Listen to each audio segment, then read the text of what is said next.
जय हिंद विद्यार्थी मित्रों, जय माताजी। हूँ जामनगर डिफेन्स एकेडमी मांथी यश गोहिल आप सौનું स्वागत करूँ छूं। આજનો આપણો session army Agniveer 2021 most important question GK history.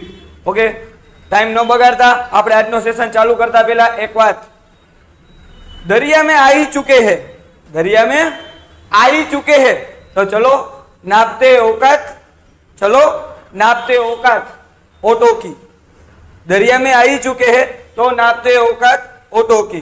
ठीक है, ए तमारू फील्ड जे आर्मी दोस्तों, तमारू फील्ड जे आर्मी, तो आर्मी में तमारे शू करवू ने शू नहीं, बराबर। पण पहला तमारी बात आवे छे लेखित, लेखित एग्जाम नी बात आवे छे, એટલે વિદ્યાર્થી મિત્રો એટલું કહેવા માંગુ છું કે મન મૂકીને તૈયારી કરો છો, બરાબર છે, તો સારી અને સજ તૈયારી કરો। ખાલી મહેનત તો ગધેડો પણ કરે છે, ખાલી મહેનત ગધેડો પણ કરે છે, પણ રેસ હંમેશા ઘોડો જ જીતે છે, કેમ કે ઘોડા આગળ બુદ્ધિ અને શક્તિ બેય છે।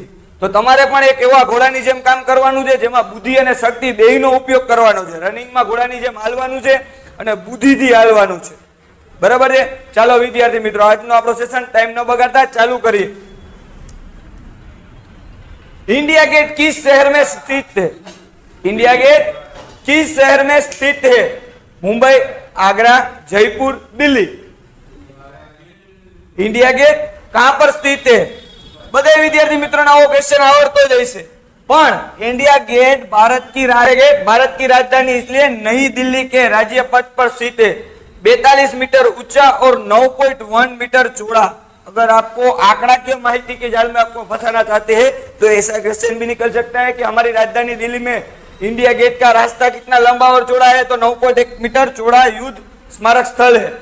10 फरवरी 1921 को ड्यूक ऑफ कर्नाटक ने इंडियन गेट की नींव रखी थी। इसको आर्किटेक्ट एडविन लुटियंस ने बनाया था। आर्किटेक्ट लुटियंस ने बनाया था किसको? इंडिया गेट को। उसकी डिजाइन किसने की थी? आर्किटेक्ट ने।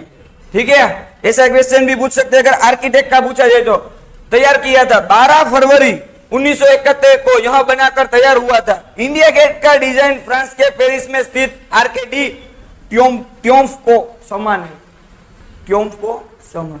ठीक है, इंडिया गेट कहां पर स्थित है? नई दिल्ली। निम्न में से किस शहर में भारतीय सैन्य अकादमी स्थित है? कहां पर स्थित है? देहरादून में। भारतीय सैन्य अकादमी IMA वह केंद्र है जहां भारतीय सेना के अधिकारियों को प्रशिक्षण दिया जाता है। यह 1 अक्टूबर 1932 को 40 पुरुष कैंडिडेट बलों के साथ सक्रिय हुआ था। कितने पुरुष के साथ? 40 पुरुष के साथ। अगर आपको डेट में पूछा जाए तो क्या आएगा? 1932। क्या आएगा? 1932। ठीक है, चलो आगे बढ़ते हैं। सरदार सरोवर योजना किस नदी पर स्थित है? सरदार सरोवर योजना हाल में विद्यार्थी मित्रों करंट अफेर नो एक क्वेश्चन तमने कहूं। सरदार वल्लभभाई पटेल એટલે કે statue of unity, statue of unity ગુજરાતનો ક્વેશ્ચન છે, ગુજરાતના કરંટ અફેરનો ક્વેશ્ચન છે। સ્ટેચ્યુ ઓફ યુનિટી ક્યાં આવ્યું છે ભાઈ? નર્મદા, રાજપીપળા ખાતે, નર્મદાના રાજપીપળા ખાતે ભાઈ। કેટલા મીટર ઊંચી પ્રતિમા છે? કેટલા મીટર ઊંચી પ્રતિમા છે? સૌથી ऊंची प्रतिमा 182 मीटर ऊंची प्रतिमा है। सरदार वल्लभभाई पटेल की जयंती पे निमित्त किया था, किसने किया था? सरदार वल्लभभाई पटेल की निमित्त जन्म जयंती पे किसने निमित्त किया था? नरेंद्र भाई मोदी ने। कितने मीटर ऊंची है? 182 मीटर। कितने? 182 मीटर। तो ये कहां आएगा? क्लियर? सरदार सरोवर भारत का दूसरा सबसे बड़ा बांध है। यह नर्मदा नदी पर बना है। 138 मीटर ऊंचा नींव। अगर इसकी बात करें तो 138 मीटर और प्रतिमा की बात करें तो 182 मीटर। ठीक है, 182 मीटर नींव सहित 163 मीटर और 1961 को भारत के प्रथम प्रधानमंत्री पंडित जवाहरलाल नेहरू ने इस योजना का शिलान्यास किया था। इस योजना का शिलान्यास किया था। आज क्या होमवर्क देता हूं विद्यार्थी मित्रों, नर्मदा घाट किसकी समाधि है ये जान के मेरे को बताना। नर्मदा घाट किसकी समाधि है ये जान के मेरे को बताना। नर्मदा घाट, नर्मदा घाट किसकी समाधि है मेरे को जान के चाहिए, बताना। ठीक है, चलो आगे बढ़ते हैं। निम्न में से कौन सी पर्वत चोटी संसार के दूसरी सर्वोच्च पर्वत चोटी है? गंगा पर्वत, नंदा देवी, कंचनजंगा की K2 शिखर? क्या आता है?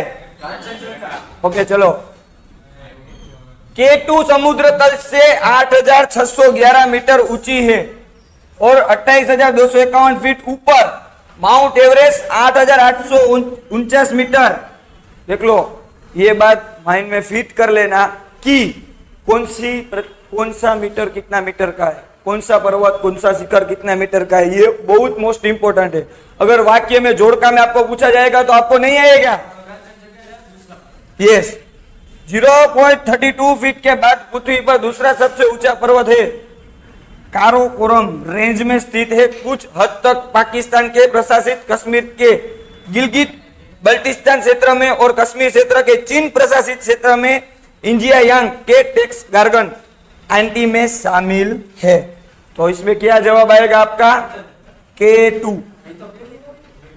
K2। मौर्य साम्राज्य की किसने संस्थापित किया था? मौर्य साम्राज्य श्योरो लोक किया जाए, चलो कोई बात नहीं। मौर्य राजवंश कब हुआ था ये जान लीजिए थोड़ी। 3,200 से 3,200 से 185 ईस्वीसन पूर्व प्राचीन भारत का एक शक्तिशाली राजवंश था मौर्य राजवंश। 137 वर्ष भारत में राज्य किया। अगर आपको बोले कि उसका साम्राज्य कितने सालों का था तो 137 साल तक। ठीक है, स्थापना के श्रेय चंद्रगुप्त मौर्य और उनके मंत्री चाणक्य कौटिल्य को दिया जाता है। यह साम्राज्य पूर्व में मगध राज्य में गंगा नदी के मैदान आज का बिहार एवं बंगाल से शुरू, आज का बिहार यानी बंगाल, ठीक है, शुरू हुआ है। इसकी राजधानी पाटलिपुत्र यथार्थ वर्तमान शहर पटना के पास थी। पटना का क्या प्रख्यात होता है? ये भी होमवर्क में। चलो, थार रेगिस्तान किस देश में स्थित है भाई? थार रेगिस्तान किस देश में स्थित है? थार रेगिस्तान विश्व का 17वां सबसे बड़ा मरुस्थल है और 9वां सबसे बड़ा गर्म उपोष्ण कटिबंधीय यानी कि उष्ण कटिबंधीय मरुस्थल है। थार का 85% भाग भारत का और 15% भाग पाकिस्तान में। अगर आपको पूछे कि थार रेगिस्तान का भाग पाकिस्तान में कितने परसेंटेज है तो 15% और भारत में बोले तो 85%। थार का 60% से अधिक भाग राजस्थान राज्य में आता है। थार मरुस्थल अरवली पहाड़ी के पश्चिमी किनारे पर स्थित है। अरवली के पश्चिम किनारे पर स्थित है। 60% भाग राजस्थान में आता है, 15% भाग पाकिस्तान में आता है। ठीक है, 85% भाग हिंदुस्तान यानी कि भारत में आता है। निम्न में से कौन सा सम्राट अशोक के पिता थे? बिंदुसार। आप बोल रहे हो, कोई बात नहीं। बिंदुसार मौर्य राजवंश के राजा थे। वह महान मौर्य सम्राट अशोक के पिता थे जो चंद्रगुप्त मौर्य के पुत्र थे। बिंदुसार को अमिता घात की भी कहा जाता है। बिंदुसार का शासनकाल 298 से 272 ईस्वी सन पूर्व था। ठीक है, तो क्या आएगा इसमें? बिंदुसार। निम्न में से किस देश को हजारों जिलों का देश भी कहते हैं? फिनलैंड। श्योर, कोई बात नहीं। चलो विद्यार्थी मित्रों, पूरे विश्व में फिनलैंड को जिलों का देश का कहा जाता है। यहाँ की सबसे बड़ी झील साइमा है जो 4400 वर्ग किमी के क्षेत्रफल में बनी हुई है। पाइजेल झील यहाँ की सबसे गहरी झील है। फिनलैंड में 1,87,888 आधिकारिक झीलें हैं जिनमें से प्रत्येक में 500 मीटर से अधिक का क्षेत्र है। इन झीलों में से लगभग 57,000 का झील क्षेत्रफल 10,000 मीटर से अधिक है। तो इसमें जवाब क्या आएगा? फिनलैंड। दिल्ली की किस नदी के तट पर स्थित है? सबको आता ही है। दिल्ली किस नदी पर स्थित है? यमुना, जो अभी तक मेली है। हाँ, निम्न में से कौन भारत का लौह पुरुष के नाम से भी जाना जाता है? और महात्मा गांधी? महात्मा गांधी, महात्मा गांधी किस नेम से जाने जाते हैं? महात्मा गांधी बापू के नाम से। सरदार पटेल का पूरा नाम वल्लभ भाई जोहेरभाई पटेल था। इनका जन्म 31 अक्टूबर 1875 को नडियाद बॉम्बे रेसिडेंसी ब्रिटिश भारत में हुआ था। इनके जन्मदिन को राष्ट्रीय एकता दिवस के रूप में माना जाता है। अभी हमने बोला कि सरदार वल्लभ भाई पटेल की गुजरात में नर्मदा जिला में 182 फुट ऊंची प्रतिमा बनवाई गई है। कितनी? 82 ऊंची। और वहां पे कौन सा सरोवर है? सरदार सरोवर। ठीक है। महाराष्ट्र राज्य खाली जगह की राजधानी सबको आता है मुंबई, आमची मुंबई। ठीक है, तो क्या आएगा? मुंबई। मुंबई भारत का सबसे बड़ा शहर माना जाता है, जो महाराष्ट्र राज्य के एक ही शहर है। यहाँ 3 करोड़ से भी ज्यादा लोग राज्य में निवास करते हैं। मुंबई का 1995 से पहले आधिकारिक तौर पर नाम बम्बई था, जो कि बदलकर मुंबई कर दिया गया। मुंबई का क्षेत्रफल 4350 वर्ग किमी है। यथार्थ महाराष्ट्र की राजधानी मुंबई है। क्या है? मुंबई। लोकसभा सदस्य का चयन कैसे किया जाता है? परोक्ष रूप से निर्वाचित, सीधे लोगों द्वारा निर्वाचित, आसांकी निर्वाचित एवं आसांकी नामांकित किया जाता है। लोकसभा का वर्णन अनुच्छेद याद रखिएगा। लोकसभा का अनुच्छेद 81, लोकसभा का अनुच्छेद 81 अनुच्छेद 331 में मिलता है। लोकसभा के सदस्य की अधिकतम संख्या 252 होती है। इनमें से 530 सदस्य राज्य से निर्वाचित होकर, 20 सदस्य केंद्र शासित प्रदेश में निर्वाचित होकर और 2 सदस्य मनोनीत हो सकते हैं। यथार्थ कि इस प्रकार से इसके सदस्यों को चयन आंशिक निर्वाचित एवं आंशिक नामांकित होता है। यानी कि ऑप्शन आएगा सी। क्या आएगा? ऑप्शन आएगा सी। न्यूनतम आयु 25 वर्ष होनी चाहिए। इसका कार्यकाल 5 वर्ष होता है। लोकसभा के अध्यक्ष चयन उसके सदस्यों द्वारा किया जाता है एवं भारत का प्रथम लोकसभा का गठन 17 अप्रैल 1952 के किया गया था। वो इसके पहले अध्यक्ष जीवी मावलकर।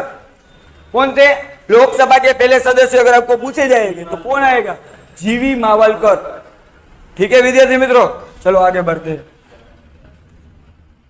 भारत की सबसे बड़ी पेट्रोलियम रिफाइनरी कहां स्थित है? हमारे जामनगर डिफेंस एकेडमी के जामनगर में स्थित है। कहां पर स्थित है? जामनगर में। गुजरात के जामनगर में भारत की सबसे बड़ी रिफाइनरी है। यहाँ 17,500 एकड़ पे फैली हुई रिलायंस इंडस्ट्री इस रिफाइनरी के मालिक है, अथवा तो डिगबोय तेल शोधन नागर रिफाइनरी को असम ऑयल कंपनी लिमिटेड द्वारा 190 में डिगबोय में स्थापित किया गया था। यह एशिया की सबसे पुरानी एवं लंबे समय से प्रचलित तेल रिफाइनरी है। क्या है? तेल रिफाइनरी है। जामनगर का सवाल आ गया, तुम सबको तो आ ही जाएगा। सामाजिक वेबसाइट फेसबुक का निर्माण किसने किया था? ये तो सबको आएगा। फेसबुक, इंस्टा सब यूज करते हैं, यूट्यूब। ठीक है, तो क्या आएगा इसमें? Mark Zuckerberg. सुंदर पिचेन क्या है? उसने कौन सी वेबसाइट बनाई? सुंदर पिचेन। ये भी होमवर्क करके आना, कल सबके जवाब दूंगा। फेसबुक का आविष्कार 2004 में हुआ था। फेसबुक का मुख्यालय संयुक्त राज्य अमेरिका कैलिफोर्निया में स्थित है। फेसबुक के नीले रंग का होने का कारण मार्क जुकरबर्ग की कलर ब्लाइंडनेस। मार्क जुकरबर्ग की कलर ब्लाइंडनेस, उसको हरा रंग में या लाल रंग में कुछ फर्क ही नहीं दिखता था, इसलिए उसका रंग कैसा रखा? नीला, यानी कि ब्लू। बीमारी है, उन्हें हरे और लाल रंग में अंतर पता नहीं लगता है। इसका पहला लोगो एंड्रयू मैकपूल में द्वारा डिजाइन किया गया था। ठीक है। संसार का सबसे बड़ा द्वीप, संसार का सबसे बड़ा द्वीप क्या आएगा? ग्रीनलैंड द्वीप दुनिया का सबसे बड़ा द्वीप है, जो आर्कटिक और अटलांटिक महासागर के बीच। अगर आपको पूछा जाएगा कि वो कहां पर स्थित है, तो आर्कटिक और अटलांटिक महासागर के बीच में है ग्रीनलैंड। वर्ष 1979 में डेनमार्क ने ग्रीनलैंड के शासन प्रदान कर दिया और 2008 में ग्रीनलैंड स्थानीय सरकार को अधिक दक्षता हस्तांतरण के पक्ष में मत दिया। इसके साथ ही डेनिश शाही सरकार केवल विदेशी मामलों, सुरक्षा और आर्थिक नीति तक ही सीमित रह गया। यानी इसका आंसर आएगा ग्रीनलैंड। जय हिंद विद्यार्थी मित्रों, આજની સાથે આપણા આઈના જીકે ના મોસ્ટ ઇમ્પોર્ટન્ટ ક્વેશ્ચન ખતમ થાય છે। હું અને મારી આ એકેડમી દ્વારા એક જાહેરાત રજૂ કરું છું કે આપણો app Jamnagar defence academy app તમે અત્યારે જ ડાઉનલોડ કરો, કેમ કે અવારનવાર બધી પીડીએફ અને બધી વસ્તુ તેમાં તમને મોસ્ટ ઇમ્પોર્ટન્ટ મળશે। જય હિન્દ, જય ભારત।